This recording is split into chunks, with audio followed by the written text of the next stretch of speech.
Ça me choque pas vraiment étant donné le peu d'aide qu'on a et la difficulté à les avoir, dans le sens où même en faisant la demande de bourse à temps, souvent on récupère la bourse en octobre ou en novembre.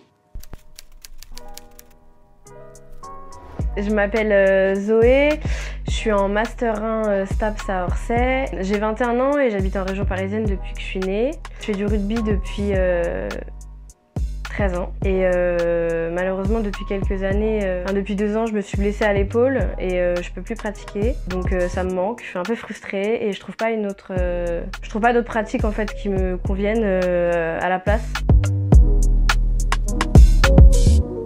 J'ai choisi la filière STAPS. Elle était en concurrence avec la Sorbonne en arts plastiques. Et en fait, au départ, à cause des tirages au sort, j'ai en fait été bloquée et on m'a mis d'office en arts plastiques. C'est le seul vœu que j'ai eu, alors que j'avais des très bons résultats, des très bonnes notes avec un bac S. Et en fait, j'ai pas été prise donc en STAPS.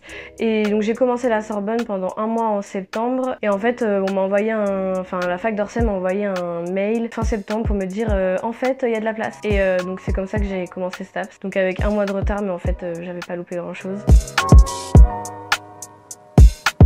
Depuis ma terminale, je travaille en parallèle. Au départ, je travaillais le week-end. Je travaillais dans la restauration, je faisais du service. Et après, j'ai changé pour passer plus sur la semaine pour avoir mes week-ends. En arrivant en STAPS, j'ai eu ma voiture, ça m'a permis d'être un peu plus autonome. Et en fait, ça m'a permis de travailler le soir en semaine et de me bloquer 1 ou 2 jours sur la fac pour aller travailler et louper des cours à la fac que je rattrapais après.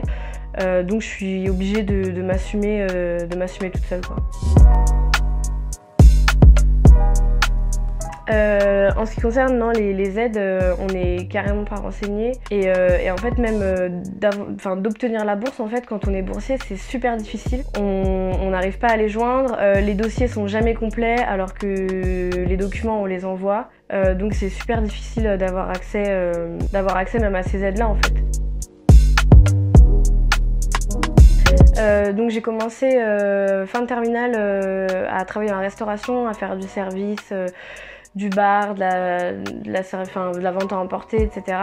Ensuite, j'ai travaillé dans beaucoup des centres de loisirs pendant les vacances, etc. Je faisais quelque chose de plus ponctuel. Et ensuite, j'ai commencé à travailler dans les collèges, donc en tant que surveillante, donc ça pendant 2 ans. Et en parallèle, je cumulais un 2e emploi.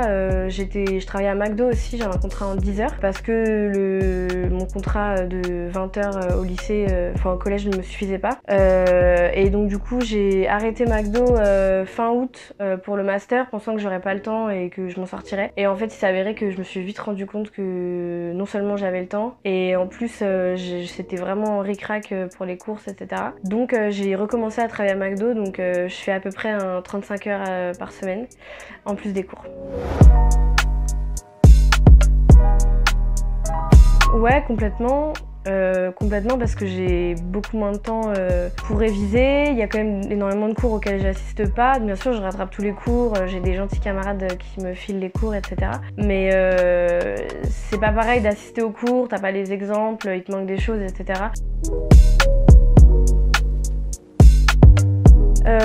Ça me choque pas vraiment étant donné le peu d'aide qu'on a et la difficulté à les avoir, dans le sens où même en faisant la demande de bourse à temps, souvent on récupère la bourse en octobre ou en novembre, mais de la même manière que d'autres aides, hein, comme les APL ou autres. Donc je pense que ça explique quand même vachement de galères, surtout en début d'année, parce qu'en début d'année, il y a les frais d'inscription à payer, il y a la carte Navigo, il y a tout d'un coup, les impôts en fin d'année, c'est vraiment énorme, quoi. Donc ouais, je peux comprendre qu'il y ait énormément d'étudiants qui sont dans la précarité.